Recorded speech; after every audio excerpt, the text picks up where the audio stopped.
Boa noite aos irmãos, graças a Deus pela oportunidade que Deus nos concede, mesmo à distância, abrirmos a palavra de Deus e meditarmos nessa noite. Convido a abrir suas Bíblias para o livro de Tiago, capítulo 1, versículos de 1 a 8. Tiago, capítulo 1, versículos de 1 a 8. Título da mensagem: Orando por sabedoria nas provações. A palavra do Senhor nos diz assim: Tiago, servo de Deus e do Senhor Jesus Cristo, às 12 tribos que estão dispersas, saúde. Meus irmãos, tende grande gozo quando cairdes em várias tentações, sabendo que a prova da vossa fé opera a paciência. Tenha, porém, a paciência a sua obra perfeita, para que sejais perfeitos e completos sem faltar em coisa alguma.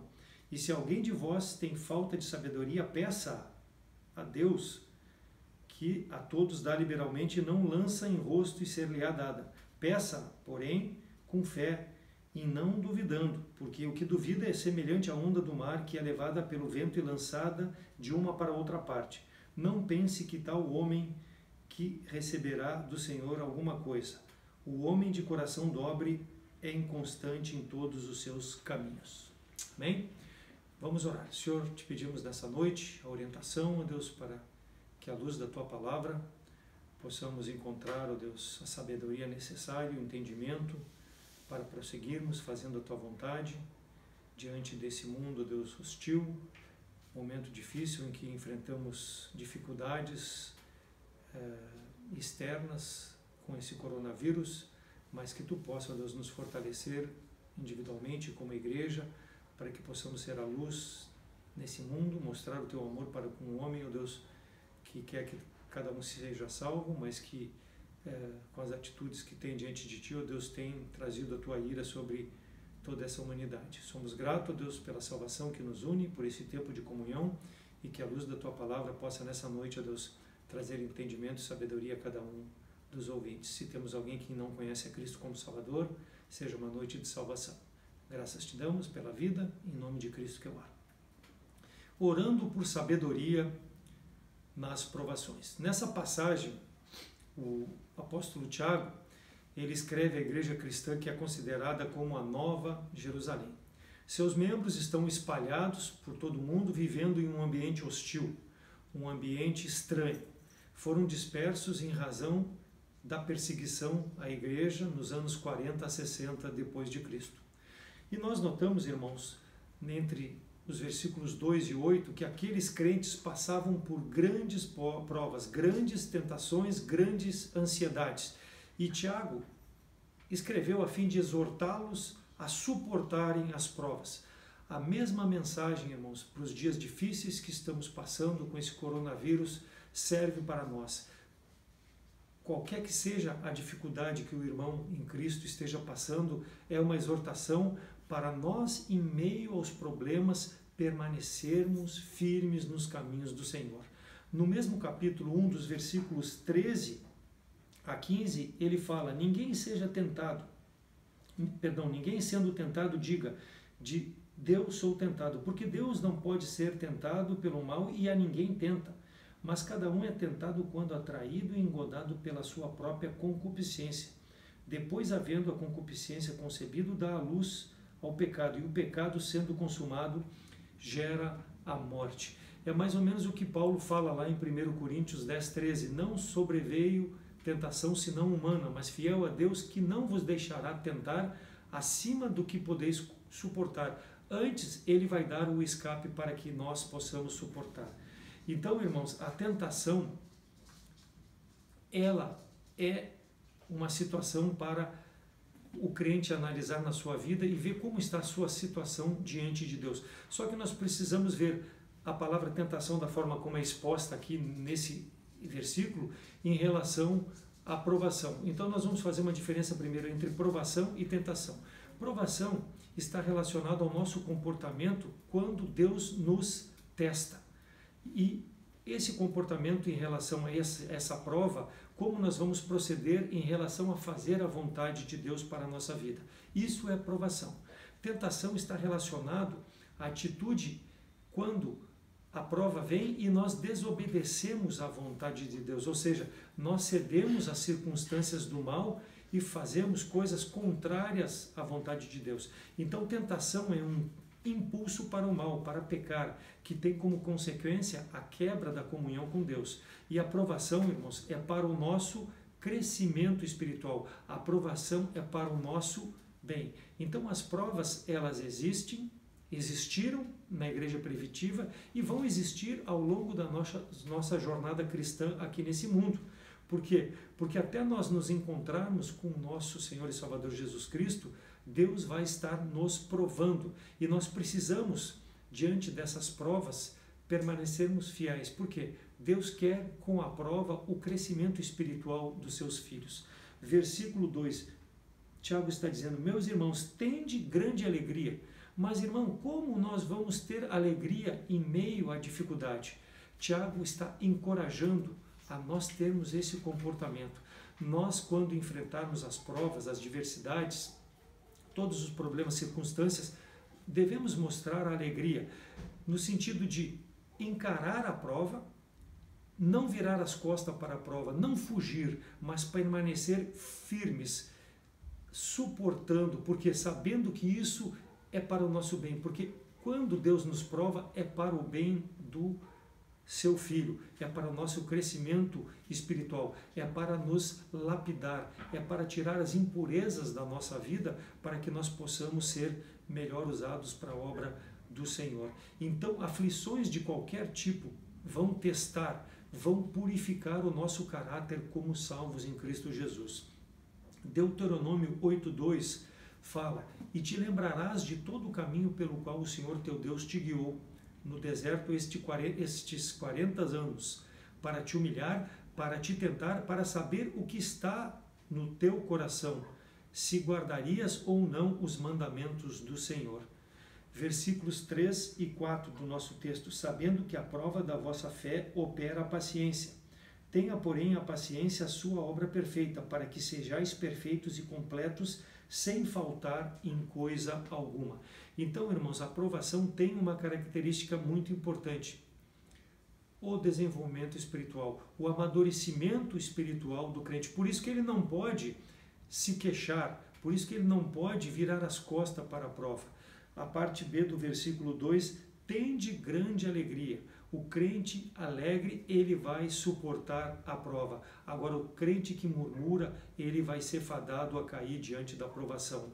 Então, havia uma grande necessidade na igreja primitiva de receber ensinamentos, e a perseguição foi a forma pela qual Deus escolheu para trazer ensinamento, para trazer crescimento espiritual, para trazer união à igreja, para que a igreja pudesse se desenvolver. Se valeu para a igreja primitiva, irmãos, vale para os nossos tempos. Por que será que a igreja contemporânea, em sua grande maioria de membros, não está se desenvolvendo espiritualmente? Será que não é por causa da acomodação, o deitar em berço esplêndido, porque está tudo tranquilo? Então a prova é uma forma que Deus tem para nos tirar da nossa zona de conforto e nos aproximar da sua vontade. Então, talvez essa necessidade na igreja contemporânea seja também primordial. E Deus, de alguma forma, vai trazer um ensinamento para nós. Existe um ditado popular: a dor ensina a gemer. Mas alguém dirá: mas será que Deus tem prazer em perseguir, em fazer sofrer, em causar dor no seu filho? É claro que não.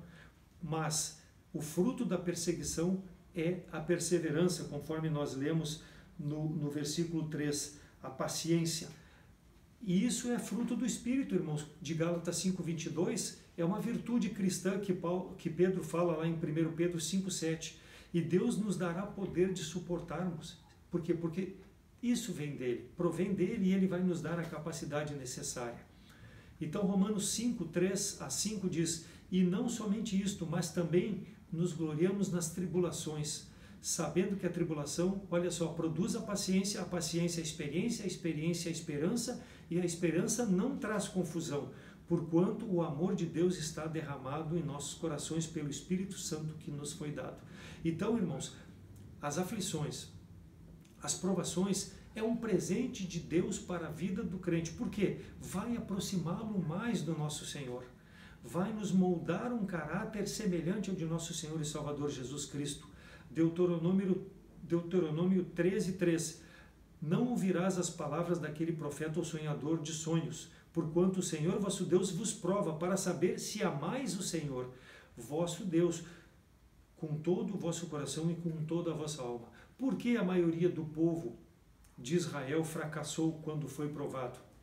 Porque não suportou, irmãos, a prova, preferiu murmurar. Ele não viu o amor de Deus naquela prova. Ele preferiu reclamar, preferiu achar que o que ele passava lá no Egito era melhor do que a condição que Deus dava para aquele povo naquele momento. Assim será com o crente na igreja contemporânea, se em meio às provações passar a se queixar da sua sorte diante de Deus, ao invés de esperar no Senhor o tempo necessário para que aquela prova possa produzir glória ao nosso Deus. Deus não quer, irmãos, nada por força da nossa vida, no nosso comportamento cristão.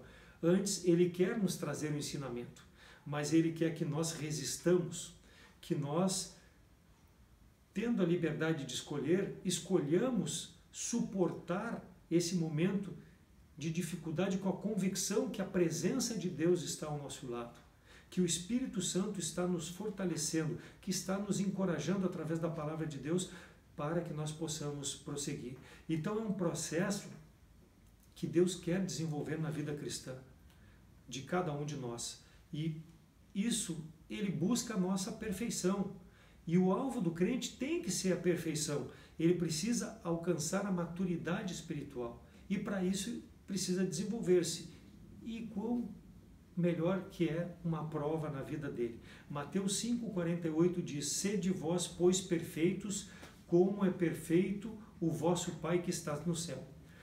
Não quer dizer, irmãos, que nós nunca pecaremos, mas assim como o Senhor suportou os nossos pecados na cruz e foi perfeito, paciente, seja Ele o meu exemplo, o teu exemplo, a seguir para nos tornarmos a imagem e semelhança de nosso Senhor e Salvador Jesus Cristo. E aqui, Tiago, entre os versículos 5 e 8, ele continua falando sobre o propósito da aprovação. E muitos cristãos não veem propósitos divinos nas provas que passam. Como já falei, seguem o exemplo do povo de Israel, murmuram das circunstâncias adversas. Por quê? Porque eles não querem encarar as provas, querem resolver do seu jeito. Versículo 5: se alguém de vós tem falta de sabedoria, peça a Deus, que a todos dá liberalmente e não lança rosto, e ser-lhe-á dada. Então todos nós, irmãos, temos a inclinação natural em nossos corações ao egoísmo. Quando estamos na escola, por exemplo, antes de uma prova, nós oramos a Deus e pedimos: Senhor, me ajuda nessa prova. Mas muitas vezes nós mal abrimos o conteúdo em casa para estudar, ou nem estudamos e clamamos por egoísmo diante de Deus: Senhor, me ajuda. Mas como Deus vai me ajudar? Como Ele vai me tornar suficiente se eu não me preparei, se eu não me desenvolvi para aquele momento? Mas eu quero ser bem-sucedido, eu quero ter a melhor nota, eu quero ter a aprovação dos professores, eu quero ter a aprovação dos meus colegas, eu quero ter o reconhecimento de meus pais, mas eu não fiz a minha parte.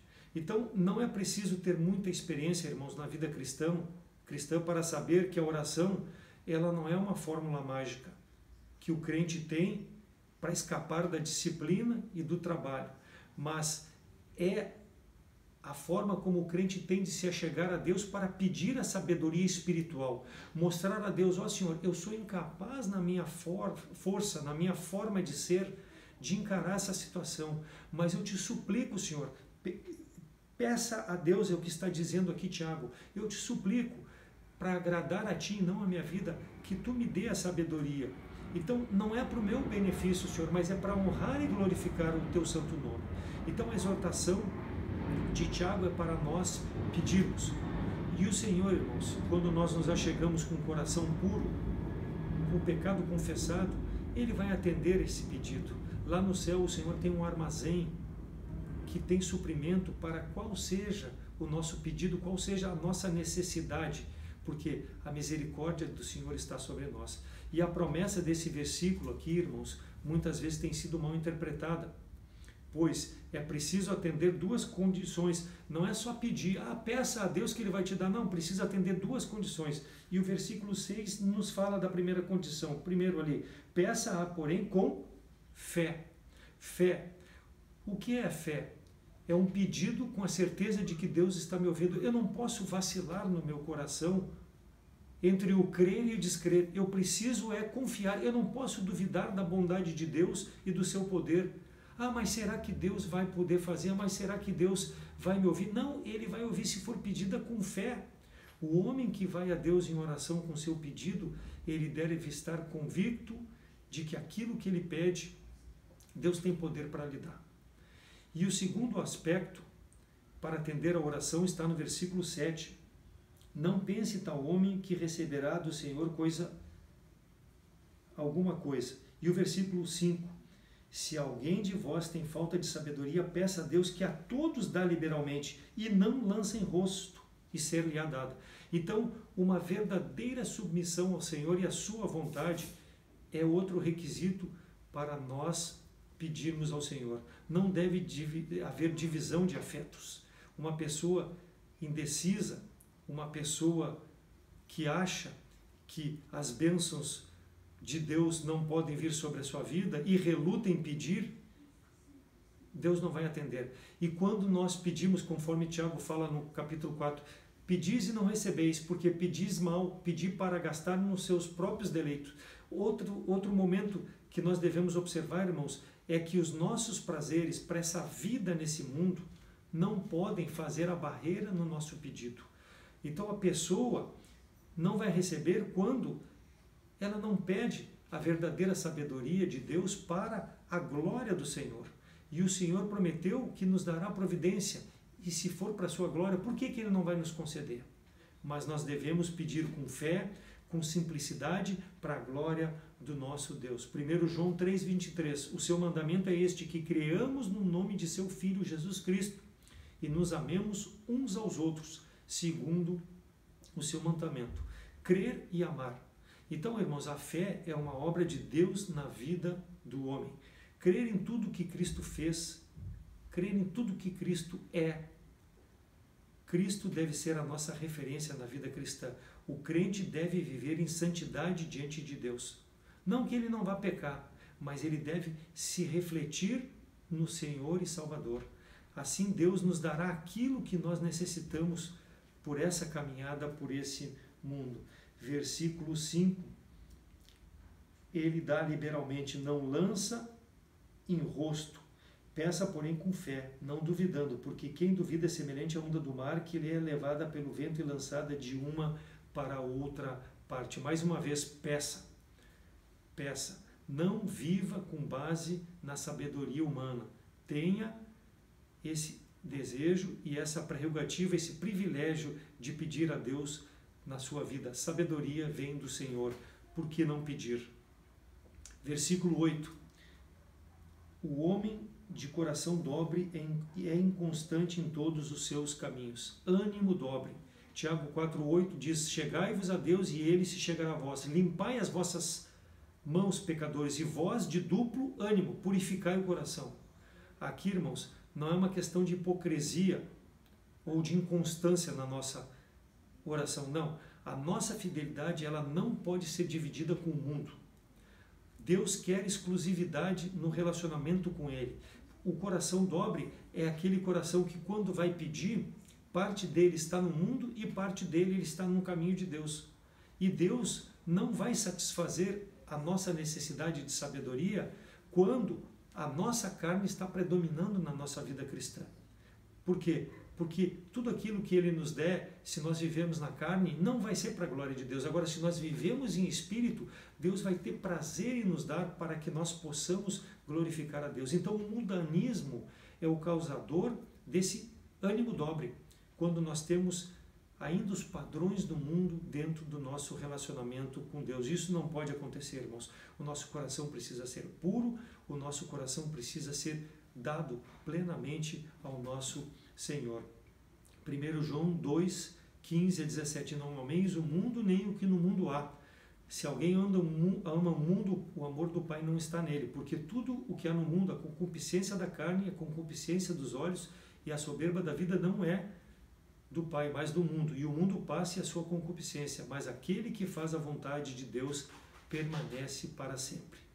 Então, irmãos, nesse momento em que nós enfrentamos essa crise mundial em razão do coronavírus, ninguém deve ficar como salvo em Cristo Jesus, perplexos a essa prova, a esses acontecimentos, sem saber o que fazer, sem saber que caminho ir, em razão dessa pressão, em razão de todas essas dificuldades, de todas essas cargas que nós temos que carregar. Não, versículo 5. Se alguém de vós tem falta de sabedoria, peça a Deus. Deus diz: em meio à dificuldade, peça sabedoria a mim e tu vai enfrentar esses problemas. Claro, nós temos que fazer a nossa parte em meio a essa dificuldade do coronavírus.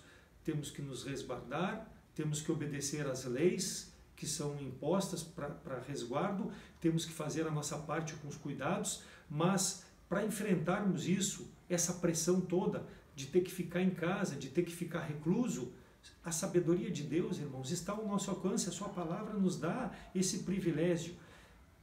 Mas precisamos ter essa fé para orar, sem vacilar, e pedir a Deus para que Ele possa nos iluminar e dar sabedoria. Se você ainda que nos ouve não tem a Jesus Cristo como Salvador, precisa tomar posse primeiro da salvação para que depois possa ter acesso a essa sabedoria, para que em meio a essas dificuldades tu não sucumba. Não entre em depressão, não entre em loucura mental. Deus vai te dar sabedoria, mas primeiro passo, precisa aceitar a Jesus Cristo como Salvador.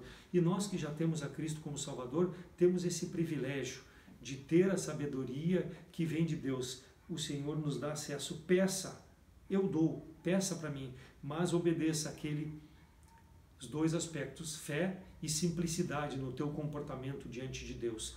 Então, se tu ainda não crer em Cristo como Salvador, nós queremos que tu possa, através dessa mensagem que está sendo pregada, ter a confiança no sangue de Cristo que foi derramado pelo teu pecado, pelo meu pecado, e crer em Cristo como Salvador, para que tu, em primeiro lugar, possa ter a vitória sobre o pecado da condenação. Porque se o coronavírus te atacar e tu não tem Cristo como Salvador e padecer, ficará separado eternamente da presença de Deus. Mas nós que somos salvos, que temos Jesus Cristo como Salvador, se for a vontade de Deus que padeçamos em razão desse coronavírus, temos a certeza de que estaremos eternamente na presença de Deus, porque é a vontade de Deus para a nossa vida. Então, convido a ti que não tenha Jesus Cristo como Salvador, que dê esse passo de fé, aceite Jesus Cristo como Salvador, para que possa ter essa mesma certeza que eu tenho e que muitos que estão nos assistindo têm também. Reconheça a tua necessidade diante de Deus, coloque a fé em Jesus Cristo e Deus te dará sabedoria necessária para enfrentar as batalhas na tua vida. Se está sofrendo, se está sucumbindo, Deus te convida a ter vitória em Cristo Jesus. Não que a tua vida vai ser fácil, não, mas tu vai ter a sabedoria de Deus para saber enfrentar esses problemas e glorificar a Deus na tua vida. Faça um contato conosco através das redes sociais, através dos nossos telefones que são divulgados. Faça um contato que nós poderemos, na palavra de Deus, te mostrar como tu pode crer em Jesus Cristo como Salvador. E para nós crentes, irmãos, precisamos estar atentos, sermos sábios e mais capazes de entendermos o que agrada a Deus em meio a todas essas circunstâncias adversas que temos passado. Seja na parte material, na parte espiritual, na parte financeira, como muitos estão enfrentando e enfrentarão. Não pense, irmãos, que isso que está cometendo é para o nosso mal. Não, é para nos aproximar mais de Deus. Quantos estão reclusos em suas casas? Que oportunidade que temos de beber da sabedoria de Deus na sua palavra, de abrirmos a Bíblia e vermos aquilo que Deus tem de esperança para a nossa vida. Mas quantos de nós estamos aproveitando esse tempo de comunhão com o Senhor? A minha exortação para ti, para a minha vida, é busque o Senhor nesse momento de dificuldade e ansiedade e tem tempo para isso. Medite na palavra de Deus. estude, te aprofunde para o crescimento espiritual. Então a sabedoria está aqui a nosso alcance, mas para isso nós precisamos buscar em Deus. Somente a sabedoria divina é que nós podemos agradar a Deus. Nunca com a nossa carne nós vamos agradar a Deus. Moody falou: Deus dá sabedoria especial aos seus. Um cristão de joelhos enxerga mais longe do que um filósofo na ponta dos pés. Amém, irmãos? Que possamos orar pelas necessidades uns dos outros, que possamos orar pelos nossos governantes, que possamos orar por aqueles que estão lutando para desenvolver uma vacina ou remédios capazes de enfrentar esta doença. Nós temos esse acesso a Deus. Peça a Deus, então, que nós possamos orar durante o tempo que nós teremos logo mais de oração e clamarmos pela misericórdia de Deus sobre a vida dessas pessoas que estão indo para o inferno sem Jesus Cristo e que ainda podem ter uma oportunidade recebendo a palavra do Senhor. Vamos orar. Senhor, nós te damos graça pela tua palavra. Obrigado, Deus, porque temos acesso livre através de Cristo à tua presença e pedimos, ó Deus, a sabedoria que vem de ti para que nós, dia a dia, possamos fazer a tua vontade e não a nossa vontade, ó Deus. Que o nosso velho homem possa, dia a dia, diminuir dentro do nosso pensamento e que a semelhança e a imagem de nosso Senhor e Salvador Jesus Cristo possa ser manifesta através de nossa vida até que tu venha nos buscar para eternamente estarmos na tua presença. Dá-nos força para suportarmos tudo aquilo que seja para o nosso amadurecimento e crescimento espiritual. Eu oro agradecido com o perdão do nosso pecado em nome de Cristo. Amém.